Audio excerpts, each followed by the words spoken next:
Kjo është ndër pikat më të vështira. Më të vështira. Po sepse direkt është që futesh Atë hos në vështirësi kështu. Po, dy vështirësi më hos. Edhe zakonisht për tërheqin, gjatë tërheqjes shkaktojnë edhe lëndime. Mos ku mujt me të lëndu, për shembull unë se unë zdi.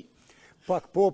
Unë jam mësu kjerët me aktyr ullën ako, adhe ma të shyt, kënë ndësha këtu për tjenë, s'disha. Njejtu kjo. Mos të kom lëndu.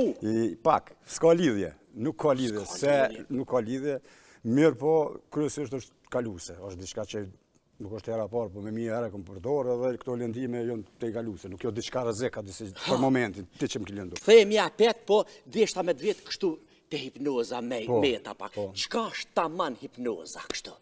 Ja është jelu për shembull plakit në shpetje. Si mu? Hipnoza është sikurse gjendja e gjumit, të lehtë. Po se i komi shumë njerëzit të më thonë, im ka hipnotizu qaj. Po.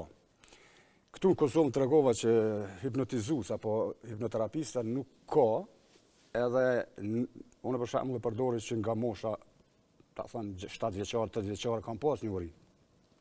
Kjo përdorët edhe në kafsh, edhe në shpez, hipnoza.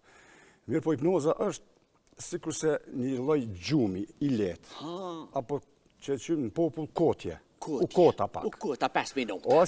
Ose neve kemi hasë gjatë për shembull gjatë rrugës, kur jemi shku me kerë, diku me makinë, ne jemi të koncentrum deri te vendi i ngjarjes.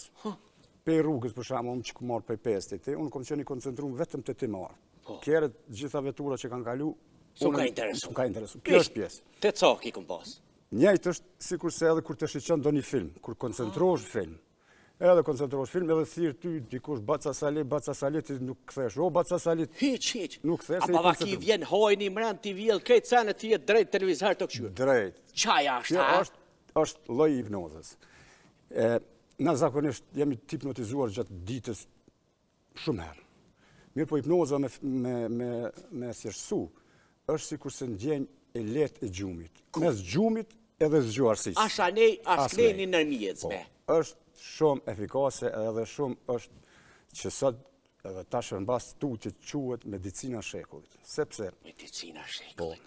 Domethënë është futesh në gjendje të relaksimit. Për shembull Mike Tysoni, për me qenë Mike Tyson me mbri aty ka mbri, ai ka qenë hipnotizuar. Edhe është dokumentar ku vetë thot ai në moshën 14 vjeçare. Edhe ka mri forcën që se ka pas askush. Domethënë shumë sportista kanë shku te hipnotizert të ndryshëm për mi mbri qëllimet. Kjo është për shembull për me mbri shpejtësinë. Për shembull me Gregori, po ashtu ka qenë te hipnoterapistat. E shumë sportista tjerë. Mirë po kjo përdoret edhe për sukses në jetë, për mësime, ndonjë provim për shembull dikush që nuk mundet me dhon provimin dhe harron, mëson mirë po harron, domethënë. Harron po. Dhe kur del para profesorit nuk i bjen mend. Hipnoza, hipnoterapia ja kthjellon trurin, ja largon disa mendime. Mandej largon edhe frikrat, fobit, agorafobia për shembull në turma. Shumë klientë që nuk i kanë dëshirë edhe turmat. Për shembull me hy diku në një lokal ku ka shumë njerëz, e kanë fobi. Po, në aeroplan do, a ke në aeroplan fobi. Nuk kanë fobi. Nuk kanë fobi në tunele, klaustrofobi, në lifta. Po.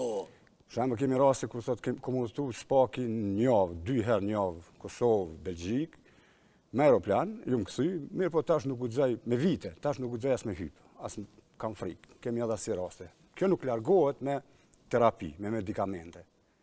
Sepse problemi është vetëm me kokën e klientit. E shumë fobi tjera. E te grata kim, sa ato 365 ditë na hipnotizojnë neve, a mujmë na mja u kthy tash? Na mujmë mja u kthy, por nëse vish ta mësoj profesionin tim, bosh hipnotizer.